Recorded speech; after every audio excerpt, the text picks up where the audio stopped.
Welcome to In Pursuit of Truth. This is your host, Sir Patrick Mack. We've got one new Q post, and I'm going to get right on it because I'm super motivated like that. 4 minutes past the hour of 6 p.m. Military op, green in brackets. General K, JFK in brackets.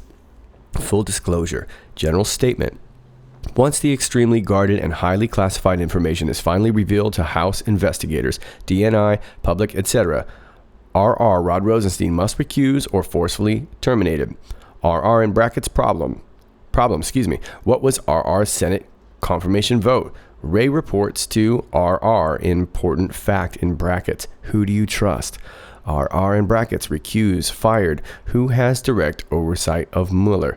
Sessions unrecuse or number 3 until refill in brackets. Who is Rachel Brand? Why was Rachel Brand dismissed? Think timing. Then we have a quote. The succession question is actually a bit complicated. By default, under an obscure statute known as the Vacancies Reform Act of 1998, Brand's temporary successor as the acting Associate Attorney General is her principal deputy, Jesse Panuccio. That same statute would allow the president to choose someone else to serve as the acting AAG on a temporary basis for up to 210 days. The pool of individuals from which the president could draw in this case includes individuals already holding Senate-confirmed positions elsewhere in the executive branch, like EPA Administrator Scott Pruitt or senior civil service lawyers in the Justice Department, specifically acting in quotes. Then we have a link. When does the clock run out? Why is Schneiderman's removal extremely relevant? Trust, name in parentheses. These people are stupid. D5. Q. Okay, so Q starts off by saying military op green. General K, JFK, full disclosure. So we've got ourselves a military op. Is that about to go green? Do we have the green light on this now? Looks like it's going to be headed by the General K. Well, who's General K? That's JFK. And who's JFK? We all know who JFK is. That's John F. Kelly, Secretary of Homeland Security. Secretary Kelly was born and raised in Boston, Massachusetts. He enlisted in the Marine Corps in 1970 and was discharged as a sergeant in 1972 after serving in an infantry company with the 2nd Marine Division, Camp Lejeune, North Carolina. Following graduation from the University of Massachusetts in 1976, he was commissioned an officer of Marines. So it goes on to talk about his resume, which is a nice one. But I want to take you down here. During his 39 months in command of Southcom, he worked closely with the remarkable men and women of U.S. law enforcement, particularly the FBI and DEA. He also worked intimately with Secretary of Homeland Security Jay Johnson and the equally remarkable men and women of the Department of Homeland Security, particularly in dealing with the flow of drugs, people, and other threats against the U.S. homeland that flow along the transnational criminal networks into the U.S. from the South. This relationship was a model of interagency cooperation and effectiveness. So welcome aboard, Mr. Kelly. Looks like he is going to be spearheading this whole military operation that's about to go green. And what are we looking for? We're looking for full disclosure. And of course, we had this meeting yesterday with President Trump, and everybody wants some full disclosure. And here's what happened. This is from Press Secretary Sarah Sanders. Based on the meeting with the president, the Department of Justice has asked the Inspector General to expand its current investigation to include any irregularities with the Federal Bureau of Investigations or the Department of Justice's tactics in concerning the Trump campaign. It was also agreed that White House Chief of Staff Kelly will immediately set up a meeting with the FBI, DOJ, and DNI, together with congressional leaders to review highly classified and other information they have requested. So that sounds like full disclosure to me. No redacted text. Don't give us any redacted memos. All right? I don't want to hear the word redacted anymore. Give us what we want. And it looks like if this is a military op going green, we're not asking anymore. We're telling you. And we got a whole general leading this. And that sounds like a pretty serious warning right there. It sounds like we're looking for something and we're going to get it. Well, this is going to create a lot of problems, isn't it? Now, that I just read you was the outward narrative. And we always talk about the outward narrative and the inward narrative, and they're starting to get closer and closer, aren't they? Well, this is the inward narrative from Q. General statement. Once the extremely guarded and highly classified information is finally revealed to House investigators, DNI, public, etc., Rod Rosenstein must recuse or forcefully terminated. Well, that's interesting, right? Because Rod Rosenstein, who I like to call Rod Rowe, has hung on for a long time. And it looks like now we are reaching the fork in the road. This is Rod Rosenstein's bus stop. Is Rod Rowe going to go? Well, is he going to recuse himself or be forcefully terminated? We don't know, but it looks like those are the only choices. It doesn't look like he's going to stay on. And that would lead to some problems. Rod Rowe's got problems. Well, he was their boy. He was their boy, right? He was the deep state's boy. Everybody trusted Rod Rowe. Everybody likes Rod Rowe. What was Rod Rowe's Senate confirmation vote? It was 94-6. 94-6. Like I said, everybody likes Rod Rowe. He was their boy. He was their leadoff batter. He was their Svengali. Well, Ray reports to Rod Rosenstein, and that is an important fact. Why? Because who do you trust? Q has told us to trust Ray. Q has not told us to trust Rowe. Now, you do what you like, but if you're following the Q narrative, trust Ray. Not so much trust Rowe. We're not sure. Rod Rosenstein recused, fired. Who has direct oversight of Mueller? The next in line, whoever the next in line is. And the good thing is with Q sometimes is that if you wait long enough, Q gives you the answer. Now, will Sessions unrecuse, or will number 3 step in until refill? Sessions unrecusing at this point does not seem likely. Otherwise, we would have seen that already.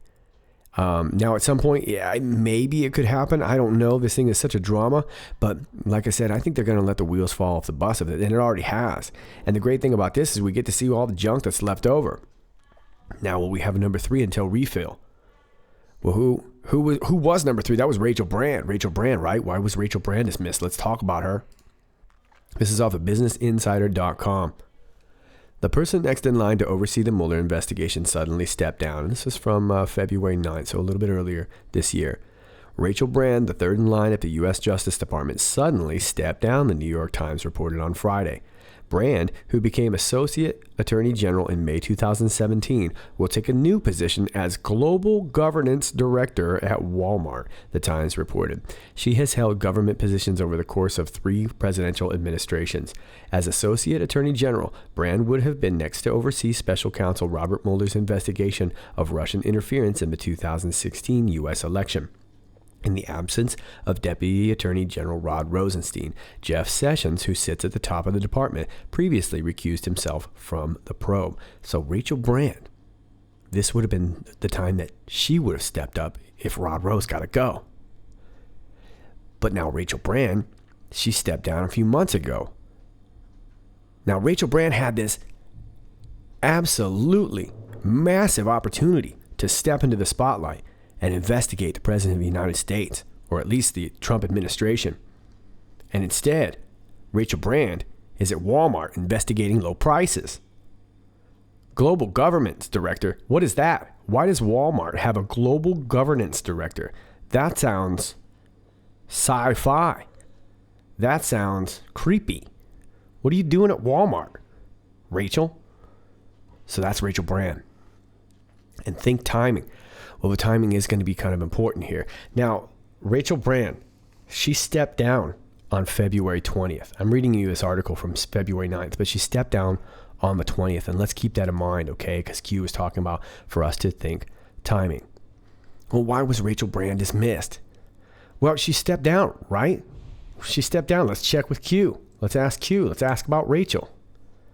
Q brings up Rachel back in post 1316 from May 4th. Looks here. Boy, I feel like Maury Povich here. Mary McCord, Bruce Orr, Rachel Brand, Associate Attorney General, number 3 official behind Deputy AG Rosenstein, fired, forced. Wow, so she was forced out. She was fired. That's not true, Q. She went to global governments and low prices. No? Sounds like Q saying she was fired. So Rod Rosenstein on his way out, and Rachel Brand is off with global governance and low prices. Q says think timing. Remember, Rachel Brand stepped down on February 20th.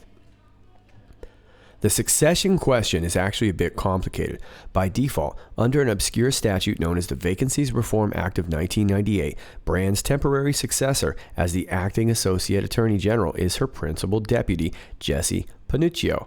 That same statute would also allow the president to choose someone else to serve as the acting AAG on a temporary basis for up to 210 days. The pool of individuals from which the president could draw in this case includes individuals already holding Senate-confirmed positions elsewhere in the executive branch, like EPA Administrator Scott Pruitt or senior civil service lawyers in the Justice Department, specifically acting. So this is very interesting. According to this Vacancies Reform Act, Brand's temporary successor is this guy right here, Jesse Panuccio. But it looks like Q is implying that there's a point that President Trump can appoint somebody else. So this is the way I'm looking at it here. Now, I don't know this Jesse Panuccio. Probably a great guy. It looks like he's going to be the guy for now. But Jesse Panuccio, he's like the AAA ball player, right? And the major league player got injured, so there's a spot on the roster. And Jesse Panuccio is getting himself a 10-day contract. Or maybe in this case, a 210-day contract. Okay, but this guy is the acting Associate Attorney General. All right.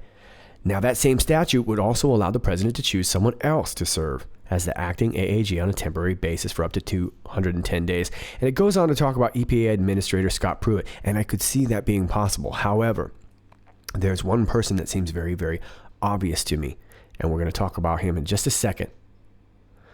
Now, this link here is what takes you to this here, okay, this Jesse Panuccio. And good luck to you, sir. But it looks like that's a temp, okay, acting. Well, when does the clock run out? Well, the clock runs out when you're out of time. And now, if we are going off of the day, I don't know about this 210 days, but if we're going off the day that Rachel Brand steps down, which is February 20th, that's going to lead us up to, I believe, September 19th. Now, I don't know exactly if there's a major event on September 19th. I did find this off of history.com. Battle of Saratoga, American Revolution, history.com. The word Saratoga is shorthand for two battles that gave the coup de grace to the 1777 British invasion from Canada during the American Revolutionary War. After capturing Fort Ticonderoga with almost laughable ease, the British Army, led by overconfident General John Burgoyne, crawled south at a tortoise pace, giving the rattled Americans time to regroup under Horatio Gates. To support him, General George Washington sent Benedict Arnold, his best infantry commander, Colonel Daniel Morgan, and his crack regiment of Virginia riflemen, and 2 brigades of Continentals from the Hudson Highlands. They raised Gates' strength to about 6,500 men. Equally important was Colonel Thaddeus Kosciuszko, the Polish engineer who built excellent field fortifications on Bemis Heights overlooking the Hudson River.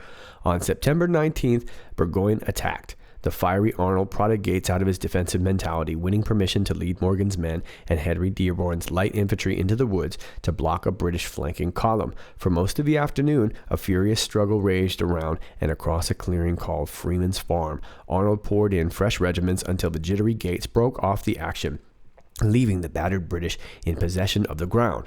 After fortifying his camp and waiting in vain for reinforcements from New York, Burgoyne attempted another assault on October 7th. Ignoring orders from the jealous Gates to remain in his quarters, Arnold joined the fighting and led an attack that captured key strong points, forcing the British to retreat to Saratoga, modern Schuylerville. There, surrounded by a belated outpouring of militia, Burgoyne surrendered 10 days later. So, just an interesting story about September 19th, if that would be the 210 days. Now, I think I'm correct on that. I could be wrong. You're welcome to correct me, but just something that I found in my searches. But when does the clock run out? I don't know. I would assume at the end of these 210 days. So looks like President Trump is going to be appointing somebody else. It looks like that would be the implication. So who would that be? Now, who do we trust? Who do you trust? Let's go back a little bit. I want to take you to post 537. Q says trust Sessions. TG, Trey Gowdy departure. Okay, and that's the House Ethics Committee. Not to testify, not needed to testify. Think logically. Yeah, he didn't have to testify. Why is that? Because, man, don't you want Trey Gowdy to speak? He's so good with words, right? The guy's great. Why didn't he testify? No need to step down if needed to testify.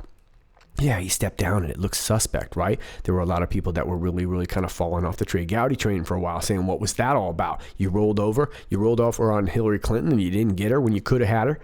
And now he steps down. Is he a gray hat? He said, what's going on with him? Q says, do not chase misinfo. What role might Trey Gowdy be walking into? And now Q says, who can we trust? Now, normally Q says, definitely trust Sessions, trust Kansas, trust Hubert, trust whoever. But here, Q says it sort of rhetorically. Who can we trust? Now let's take you back to the post that we're working on. And Q says, who do you trust? Q's not telling us. They're asking us. Now, of course, you could argue that it's in reference to Ray or Rosenstein, but could it be our Trey Gowdy? After all, he's got some free time. Could Trey Gowdy be our guy?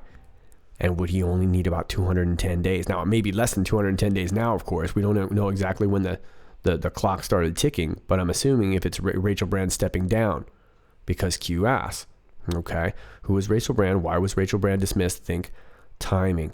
All right, so we shall see on that, but that's what I'm thinking about. Now it says, why is Schneiderman's removal extremely relevant? Well, because it was New York, Eric Schneiderman, all right? He was the guy that was blocking everything, and nobody liked Schneiderman. He was blocking the Nexium investigation. He was blocking everything, and of course his jurisdiction was Southern New York. Now again, Q says trust, name, and is asking us to put a name in there. So you tell me who you think it is. I tend to think that Trey Gowdy is going to be in the picture, and it's perfect, isn't it? Because Trey Gowdy, he went out of the picture. And now all of a sudden he's back, like Christopher Walken in the middle of the movie, right? He always shows up in the middle of the movie, and you're like, oh, hot damn, dude. I didn't know Christopher Walken was in this movie, right? We shall see. Q says these people are stupid. D5Q. Well, it sounds like an avalanche, sounds like a chess move to me, sounds like whatever you want to call it. Sounds like a D5. The news lately has been an avalanche, and it sounds like if we get Schneiderman out, Trey Gowdy in, it sounds like this could be one massive, super duper avalanche D5. We shall see. Now, those are your Q posts. I'd like to take you back to where we last left you, intrepid explorers. Yesterday, we were following this crew up to the Corinthia Hotel, and this was early February, and here's the Corinthia Hotel. And we know the Corinthia Hotel over the years has been host to lots of things, and more notably as of late, the movie Red Sparrow, which is about espionage and all sorts of cool stuff. And there they are on the top of the hotel. There's the cast. As you notice, all the gentlemen are wearing jackets, and the poor girl in the middle doesn't have one. It looks like it's probably cold. Somebody should give her a jacket, gentlemen. Just saying. We also know that this hotel was used in some James Bond movies, so some cool spy stuff, right? Skyfall, and the cast of Spectre, I believe, stayed there as well. So lots of really, really cool stuff. And I noticed this too. We were following our crew back in early February, and off of their own Facebook page here from February 28th, look who we've got. This guy, dun, dun, dun, he looks like a pretty valued target, doesn't he? This was from February 28th, Mr. Bill Clinton. So what are all these guys doing at this Corinthia Hotel? Let me take you over to Abel Danger. And ladies and gentlemen, if you don't know Abel Danger, get to know Abel Danger. This is from United States Marine Field McConnell from back in 2016. This guy's like G.I. Joe, but he has a computer instead. Abel Danger claims that Hillary Clinton's aides have been recruiting special ops personnel and crisis actors to stage mass casualty events through MI6 agents in the London's Corinthia Hotel building owned by Malta's IHI PLC, the Libyan Foreign Investment Company, and Nakheel Hotels of Dubai, and production crews from Anon Productions, the Bond movie production company. AD claims that Serco has linked the Clinton Foundation to 8A servers on the Defense Red Switch network, so pay-to-play donors can stage special ops attacks such as the one on the Corinthia Hotel in Tripoli in January 2015 with media plays by crisis actors. That's a lot right there. So let me just stop, okay? Lots of movies get made at the Corinthia Hotel, and they love to host premieres. As a matter of fact, it looks like they're doing a lot of recruiting. And how do people do recruiting? People who have all these humanitarian groups, how do they do recruiting? We know how they do it. They do it in hotel rooms, don't they? Who knows what's been going on? Now, Abel Danger claims that Serco, Now, if you don't know who Serco is, folks, I can't really explain it in one film. I mean, it would take probably an entire film just to talk about Serco, but go look them up and you'll find what you need to know. But they're basically one of the largest companies in the world that you've never heard of, unless, of course, you've heard of them. Now, AD claims that Serco has linked the Clinton Foundation to these servers on the Defense Red Switch Network. Well, let's look a little bit about the Red Switch Network. This is off of military.wikia.com. The Defense Red Switch Network, DRSN, is a dedicated telephone network which provides global secure communication services for the command and control structure of the United States Armed Forces. The network is maintained by the Defense Information Systems Agency, DISA, and is secured for communications up to the level of top secret, SCI. The DRSN provides multi-level secure voice and voice conferencing capabilities to the National Command Authority, NCA being the President and the Secretary of Defense of the United States, the Joint Chiefs of Staff, the National Military Command Center, combatant commanders and their command centers, warfighters, other DoD agencies, government departments, and NATO allies. Okay, so this is the big boy phone, right? And Abel Danger is saying that they were using these so pay-to-play donors can stage special ops attacks, such as the one on the Corinthia Hotel in Tripoli in January 2015 with media plays by crisis actors. Now, I'm going to take you back to this here, but let me take you down. I highly suggest you read this whole thing. I'm not going to for you, but I want to read little bits if you don't remember this attack. My goodness, it's all the way down here. It's a big, big article. And there it is. In January 2015, the Corinthia Hotel in Tripoli was attacked by men affiliated with the Islamic State of Iraq and the Levant, ISIL. The hotel was popular with foreign officials and government workers. It had previously housed the Libyan prime minister. In the early hours of 27 January 2015, ISIL-affiliated men detonated a car bomb in the parking garage of the hotel. In the chaos, an estimated 5 gunmen stormed past the local guard and entered the hotel intent on killing 2 guests. Some of the, or maybe that's guests, and then it's, I don't know if that's a reference to, excuse me. Some of the attackers survived the initial contact, leading to a protracted hostage situation.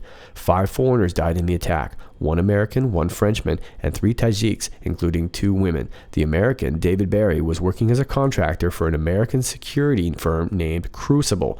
5 Libyan security personnel are also reported to have died in the attack. So I highly suggest you go into more about this, because that's a pretty fascinating story too. But let me take you back to the top again. Number 3. AD claims that Serco, formerly RCA-GB 1929, procured a mortar for a Skyfall attack on the CIA annex in Benghazi. And this was September 12, 2012. From the Blue Mountain Special Ops Group, which Clinton aides had allegedly hired and booked into the Corinthia Hotel in Tripoli.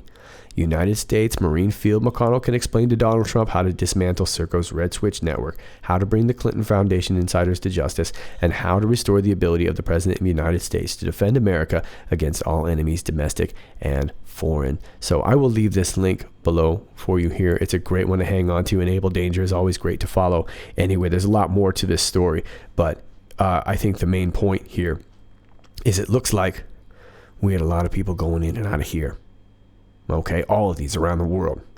And who knows, maybe these were big honeypots too, right? Maybe they had a whole bunch of tunnels underneath them and a bunch of kids. And of course, it's a hotel, so you can set up all kinds of whatever, secure rooms, kill rooms, interrogation rooms, comms rooms, whatever kind of rooms that you want.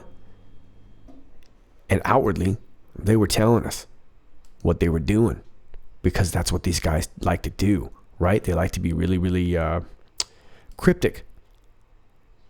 And it looks now like Q is being cryptic back by sending in General JFK. We know who JFK is and refers to. Full disclosure.